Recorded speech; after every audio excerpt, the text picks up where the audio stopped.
항만을 통해서 이제 들어오는 어떤 코로나의 위험성에 대한 치료비를 누가 부담해야 되는가라는 설마 우리가 낸다는. 배 위에 오르는 작업자들이 있기 때문에 꼭 이렇게 중간에 한 번씩 탁탁 터지는 거 보면은 정말 한숨이 나오고 기가 찰 정도입니다. 기자들이 만드는 속풀이 방송 부산 기자회견 시작합니다. 오늘도 두 분의 기자와 함께합니다. 안녕하십니까? 네, 안녕하세요. 반갑습니다. 예. 이렇게 세 명이서 하니까 인터넷 한번 그렇게 해봤는데 사실 취재 기자들이 취재를 할 때 짧게 나가잖아요. 근데 그 이면에 숨겨진 이야기를 다 이렇게 20분 안이라는 시간 동안 풀 수 있고 더 많은 얘기를 할 수 있어서 세 명이서 하는 것도 괜찮을 것 같아요. 나쁘지 않아요. 일단 녹화 시간이 짧아요. 세 명이서 하면? 녹화 시간이 짧아요. 아주 이게 좋은. 최고의 장점이네. 네, 최고의 장점. 네.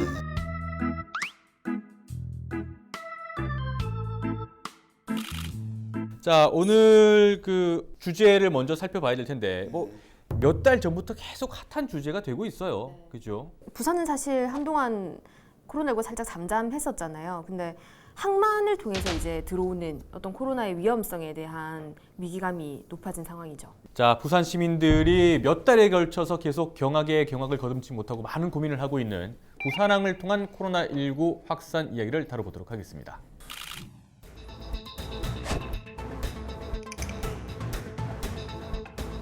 또다시 부산항에서 코로나19 확진자가 발생했습니다. 역시나 해외에서 입항한 러시아 국적 선원입니다. 항만 방역 지침이 강화돼 하선을 신청한 선원들에 대한 승선 검역을 진행하는 과정에서 선원 한 명의 확진 사실이 확인됐습니다. 하지만 방역 허점은 또다시 드러났습니다. 선원들이 배에서 내리지는 않았지만 국내 항만 근로자들이 확진자가 탄 배 위에 오른 겁니다.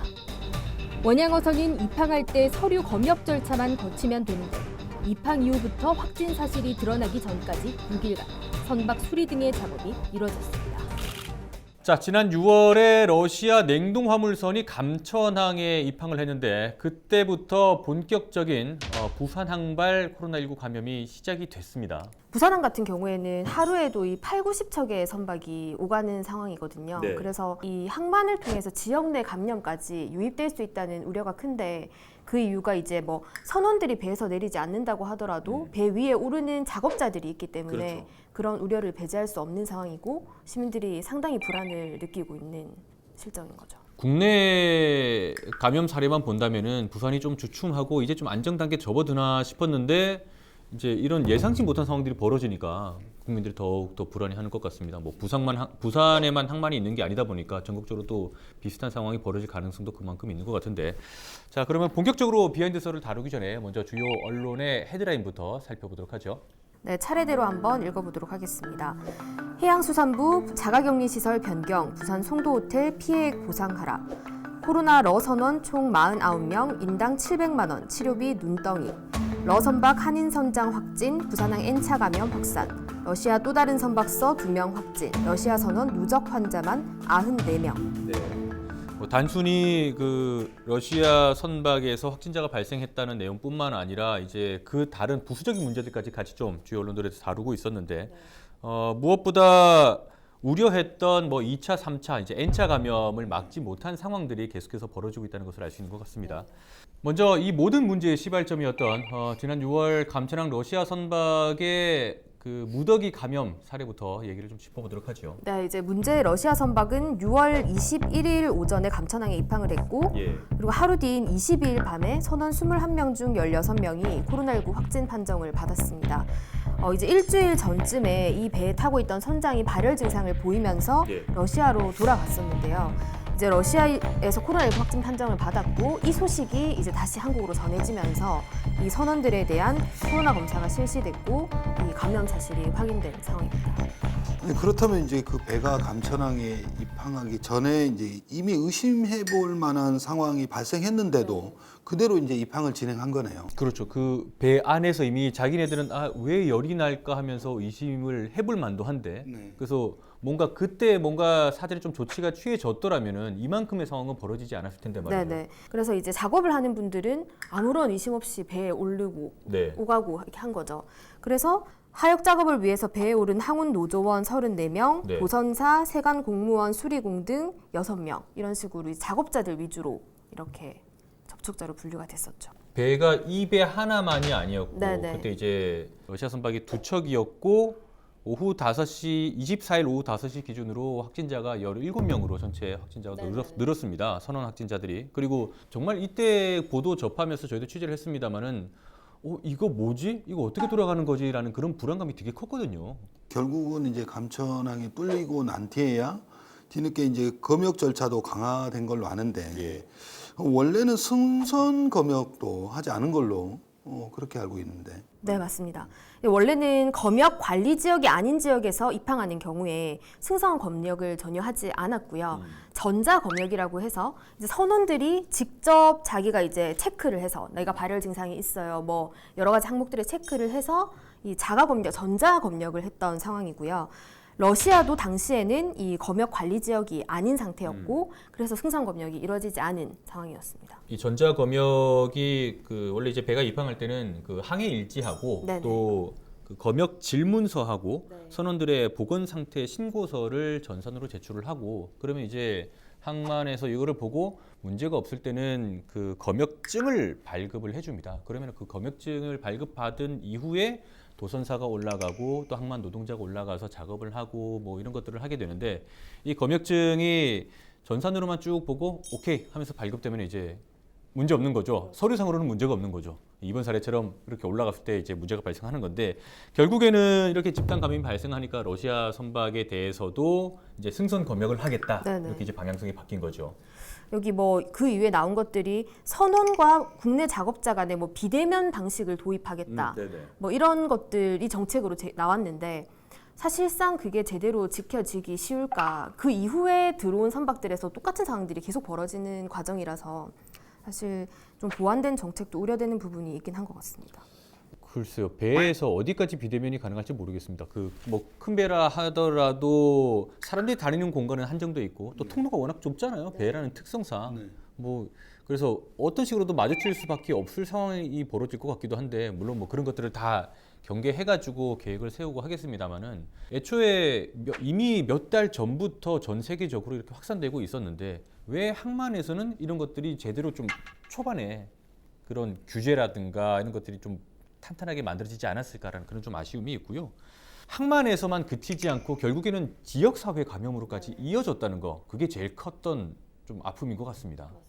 자, 어쨌든 우려했던 그 N차 감염은 시작이 됐고요. 특히 또 영도구에 있는 선박수리 업체 직원도 또 감염이 확정이 됐잖아요. 네, 맞습니다. 이 선박 수리 업체 직원은 부산의 157번 확진자인데요. 예. 이 선박 수리를 위해서 신선대 부두에 접안한 이 러시아 국적 선박에서 선원들과 업무 회의를 한 뒤에 이 확진 판정을 받았다고 합니다.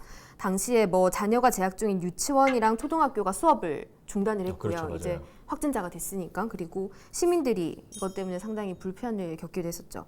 그리고 또 부산항에 입항했던 러시아 선박의 한국인 선장도 지금 코로나19 확진 판정을 받아가지고 또 한번 발칵 뒤집어졌잖아요. 그렇죠. 이제 결국은 이제 한국인 선장이 감염되면서 이제 부산항 밖으로 이동이 좀 잦아졌잖아요. 그렇죠, 맞습니다. 뭐 어디까지 접촉을 했는지 솔직히 뭐 그렇게 역학조사는 진행되고 있는데 이게 한국인 선장의 자택이 동래구에 있었는데 예. 감천항이 그 작업장이다 보니 감천항으로 이렇게 동래구에서 감천항 오가면서 이렇게 출항 준비를 해왔다고 합니다. 근데 이제 문제는 증상이 나타난 이후는 물론이고 확진 판정을 받기 전까지도 격리를 한다든지 뭐 어떤 조치를 취하지 않은 상황인 거죠. 그 상태에서 이제 막 여기저기 왔다 갔다 하고 하셨겠네요. 그러면. 아 정말 특히나 이제 증상이 발현된 네. 시점부터 예.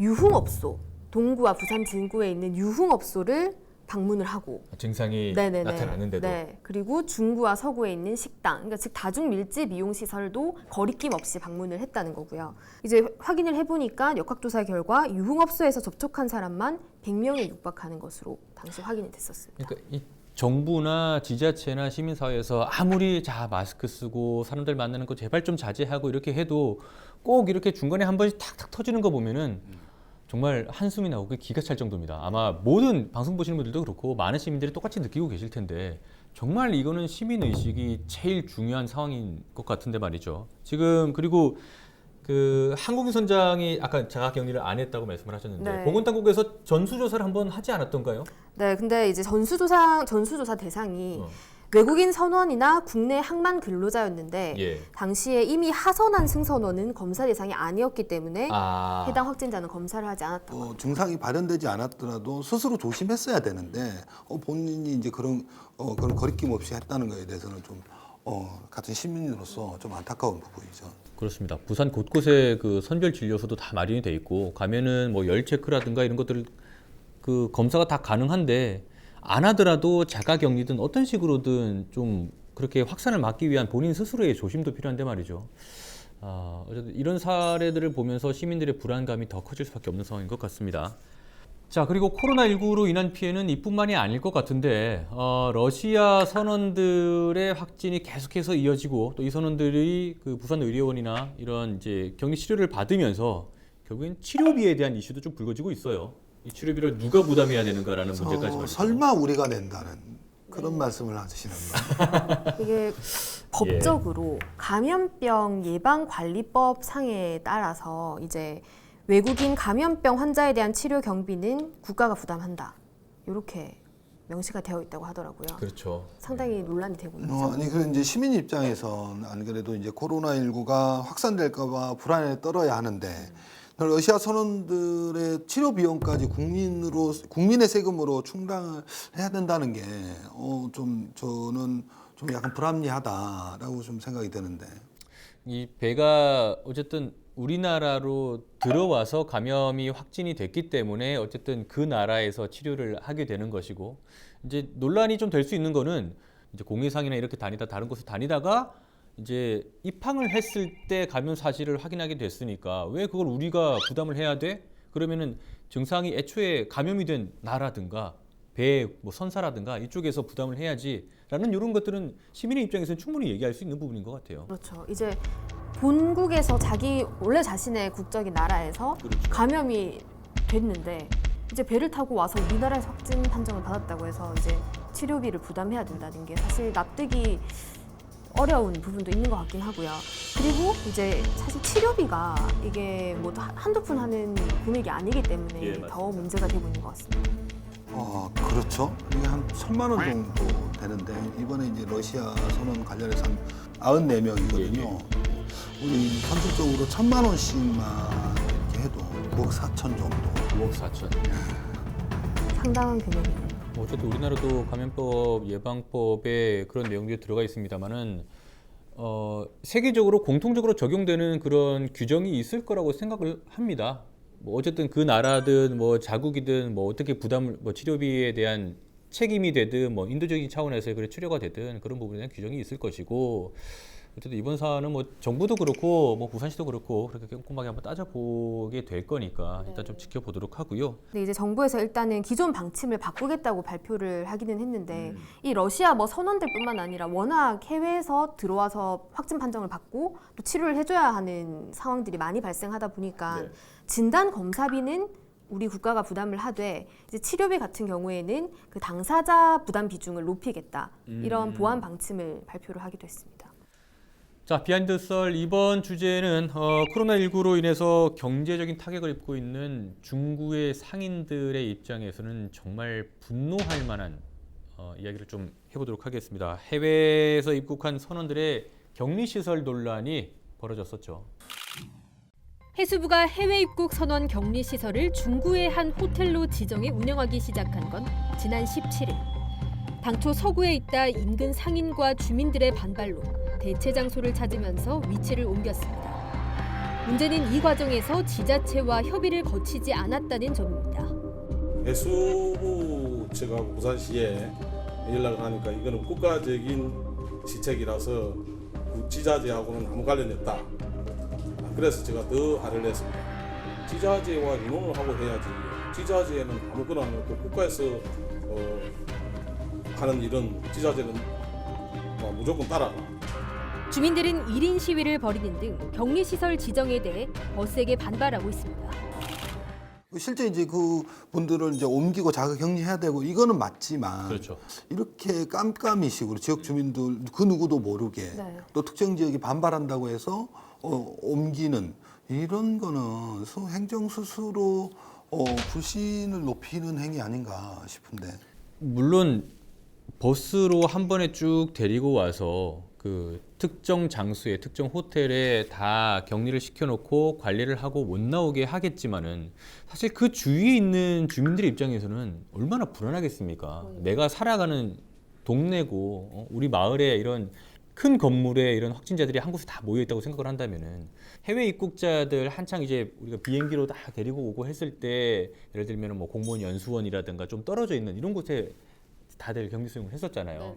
그거조차도 뭐 가깝다고 지역에서 많이 반대도 하고 물론 나중에는 그래도 우리 동네 와가지고 이렇게 격리돼 있으세요. 편하게 지내고 가세요. 이렇게 하긴 했습니다만은 기본적으로 주민들이 가지는 불안감을 행정에서 이해를 해야 되거든요. 구청조차도 모르게 주민들이 그렇게 불안해할 수밖에 없는 문제임에도 구청도 모르게 그렇죠. 일을 진행한 거고 당시에 이제 구청이 질의를 했다고 합니다. 해수부에 왜 이런 식으로 일 처리를 하고 옮겼냐 그랬더니 이게 국가적인 시책이기 때문에 지자체와는 전혀 관련이 없는 사항이다라고 이야기를 했다고 해요. 말이 안 되죠. 네네. 그곳에 국민이 삽니다. 국민이 설득해야 될 국민이 있고요. 충분히 그곳에 사시는 주변 분들에게는 이야기를 설명을 하고 이해를 하고 대비를 본인들 스스로도 그걸 대비를 할 수 있도록 해놓고 정말 깜깜이식으로 아무도 모르게 하면 스스로 행정 스스로가 국민들에게 불안감을 더 심어주는 그런 행위가 되는 거죠. 당연히 지자체에서는 반발할 수밖에 없는 거죠. 안 그래도 코로나19 때문에 경기도 안 좋아져가지고 한때 뭐 시장 문도 닫고 이랬던 상황에서 또다시 이렇게 격리시설이 지정이 되니까 얼마나 걱정을 많으시겠어요. 중구 입장에서는 아니 뭐 저기는 반대한다고 빼주고는 왜 우리한테는 이렇게 그대로 갖다 놓느냐 말도 안 하고 이런 식의 얘기들이 충분히 나올 수가 있죠. 그래서 몰래? 그래서 몰래 한 건가요? 근데 더 주민들 입장에서 경악할 수밖에 없는 사실은 네. 이제 해외에서 입국하는 네네. 분들은 2주간 무조건 격리를 해야 되는 상황이잖아요. 그렇죠. 그 격리 시설도 중구에 있는 호텔에 아 맞아요. 지정이 되어 있는 거죠. 부산시가 지정한 격리 시설이. 이왕 중구에다 놨으니 그러면 하나 더 놔라. 몰아주기? 이것조차 몰아줘야 되는 겁니까? 안 돼요. 이런 식으로 하면 안 되고요. 주민들이 무조건 노를 하는 게 아니라 왜 하필이면 사람들이 그렇게 많이 다니는 곳에 있느냐라는 이런 부분을 말씀하시니까 그런 것들은 행정하고 같이 또 주민들의 의견을 좀 받아가지고 오히려 원만하게 풀어나갈 수 있는 방법도 있을 텐데라는 그런 생각이 좀 들긴 들어요. 지금까지 코로나19로 인해서 뚫린 부산항에 대해서 부산 기자회견을 통해서 좀 짚어봤는데 오늘의 이슈들 뭐 여러 가지 얘기들을 좀 했습니다만 기자회견의 말로 정리를 해보도록 하겠습니다. 뭐 무슨 말이 필요하게 있습니까? 막아야 한다. 막아야 한다. 코로나19에 뚫린 부산항은 막아야 한다. 이제 더 이상은 안 됩니다. 막아야 한다. 네. 정말 그 한마디로 그냥 딱 정리가 되는 것 같습니다. 저는 공포다라고 공포다. 하고 싶고요. 이제 주민들 입장에서는 아무리 국내에서 잘 수칙을 지키고 한다고 해도 어떻게 보면 통제 밖의 일이라는 생각이 들 수밖에 없거든요. 부산시도 시 차원에서 관리할 수 있는 영역이 아니다라고 계속 이야기를 하고 있고 시민들 입장에서는 공포다라고 얘기할 수 있을 것 같고 네. 이제 계속 보완을 하면서 최선의 방역 대책을 찾아 나가야 하지 않을까라고 생각을 합니다. 저는 코로나19로 인해서 뚫린 부산항은 검역의 최전선이다. 뭐 우리가 군인들이 지키고 있는 철책을 얘기하듯이 사실 최전방의 검역 장소이기도 한 것 같습니다. 뭐 특히 부산항은 그 바다가 있고 항구가 있다 보니까 특히나 이 항구 관리를 잘해야 되지 않겠느냐라는 생각이 계속해서 들고 있고요. 뭐 지금도 여러 가지 시책들이 보완되고 계속해서 나오고 있습니다만은 그거 이상으로 한 발 더 앞선 고민이 좀 필요할 것 같습니다. 자, 1월에 첫 코로나 환자가 국내에서 발생했고 지금 7개월 정도가 지났는데요. 지금 뭐 좀처럼 가라앉을 기미는 보이지 않고 있습니다. 겨울에 대유행을 할 것이다 라는 이런 전망까지도 몇 개월째 계속되고 있는데 국민들의 불안감이 그 어느 때보다 오래오래 계속되고 있는 상황입니다. 행정에서도 그렇고 또 시민사회도 그렇고 여러 가지로 조심하고 이런 부분들을 많이 강조하고 있습니다만은 결국에는 시민의식이 제일 중요할 것 같고요. 생활 속 거리두기의 기본 지침과 함께 평소에도 누구나 언제 어디서나 감염될 수 있다는 생각을 가지고 이렇게 행동을 조심하는 것이 지금 무엇보다 중요할 것 같습니다. 자, 부산 기자회견 여기서 마치겠습니다. 시청해주신 여러분 고맙습니다.